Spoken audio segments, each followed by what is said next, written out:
is such a capable instrument when it comes to sounding like full-blown music.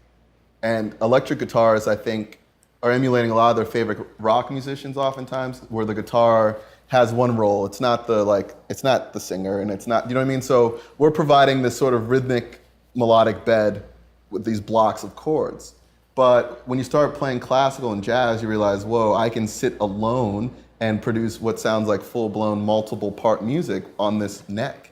And so a lot of that comes from abandoning the pick momentarily and learning how to use each finger, because then you really can kind of do independent lines, you can create harmony and melody at the same time.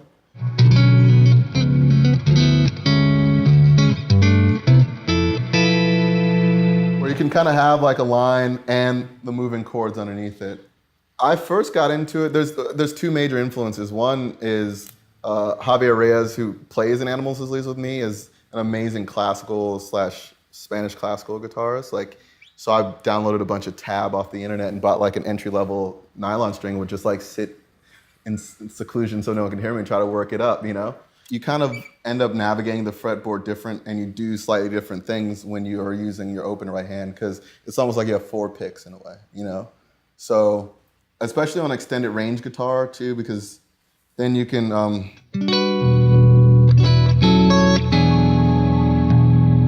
kind of target certain notes and then do sort of clusters of higher pitched notes or whatever. But if you're picking, you're either having to skip strings or strum all the way through. It just makes the neck with 8 strings on it a little less utilizable, it seems like, just because you're always aware of traversing all of these strings as opposed to just having them available to you like this. So yeah, I do a lot of open right hand stuff. We have songs where I only use the pick for the solo or something like that. When it came to like the bass sort of Victor Wooten style stuff, I was in a band with this guy, Evan Brewer, who is a phenomenal bassist, and he studied with the Wootens, and so he knew how to do all that double thumping stuff, a lot of cool tapping approaches.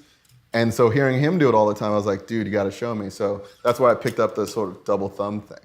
And then you can start to merge them just because it's all your right hand, you know? So why limit yourself to 1 stroke per thumb when you can do sort of the double thing? It's kind of like I'm doing a combination of nail and flesh, which I think most classical guitars do anyway.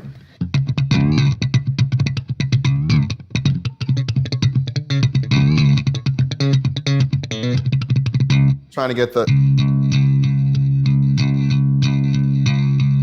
it's the double thumb. Because I think a lot of guitarists, depending on your style, you actually can do sort of the index and middle finger vibe. If you've played any finger style stuff, you've kind of started using an open right hand, but what's counterintuitive is the upstroke with the thumb. I feel like that is the crux of the technique.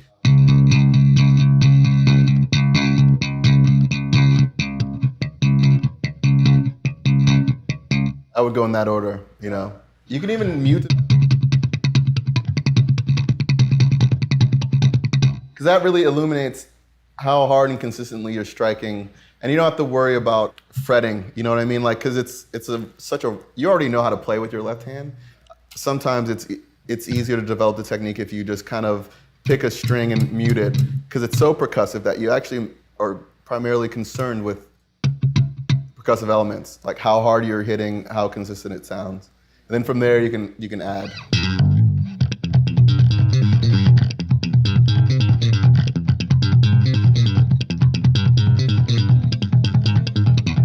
So right there, I'm not actually doing any double thumping, but it's a riff that is really dependent on like muting and fretted notes. One is like almost like a kick drum type of thud.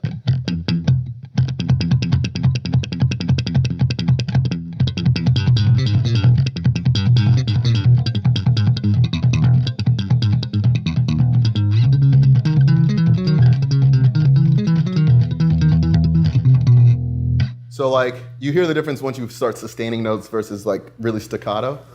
But yeah, I feel like the left hand kind of knows more than the right, especially if you're used to just picking all the time. So I was like kind of focused on getting the right hand down, and then once that was there, I could plug in all the sort of stuff I knew on my left hand.